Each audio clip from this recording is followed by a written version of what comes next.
Hello guys, meron na naman tayong mini vlog. For today vlog, ayan nga po guys, nagka-surprise ako, nahawa ako sa aking family. Akala ko matibay ako, hindi pala. Bali yung panganay ko nila hindi nagsa-surprise, kami nagsa-surprise. Bali pala yung nanay ko pala ay nagka-surprise din po pala. At ang aking panganay ay hindi pa nagkakasoray. So, huwag naman po sanang magkasoray ang aking panganay dahil siya po ay pumapasok sa school.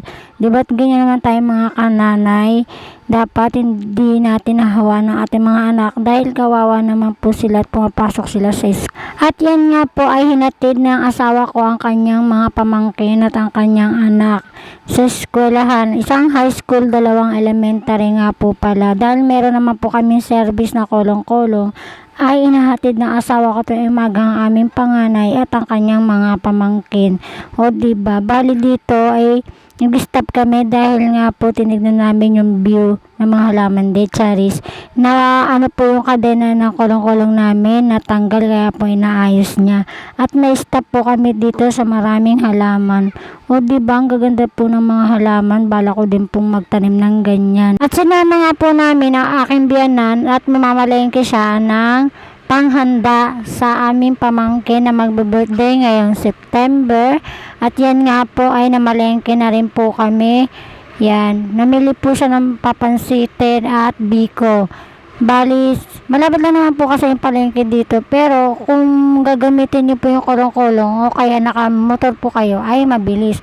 Pero kung maglalakad po kayo, marami pa po kayong dadaanan bago po kayo makarating sa At nagpapasalamat naman ako sa aking mister at na hinahatid niya yung mga anak namin sa eskwelahan at namamalengke na rin kami. Hindi naman siya nagreklamo, subukan niya lang, charis. Yan nga po, sinamahan namin yung kanyang mama sa palengke at pupunta na rin pala ako sa inuutang ako ng ulam dahil wala kaming budget ngayon. Ay mangungutang muna ako ng ulam. Ang bayad dyan ay sahod pa, rebill. Yan, mabait naman po yung pinag-utangan namin ng ulam. Si Dara, hi Dara, shoutout sa'yo.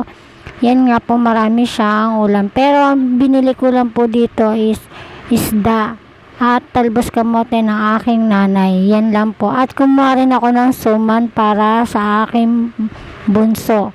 Yan. Mabait naman po yan sa pinag-utang ko. Basta't maganda ka rin pong magbayad. At maganda naman po ako magbayad. Kaya pinapautang niya ako ng ulam. Charis. Hindi, totoo po yan.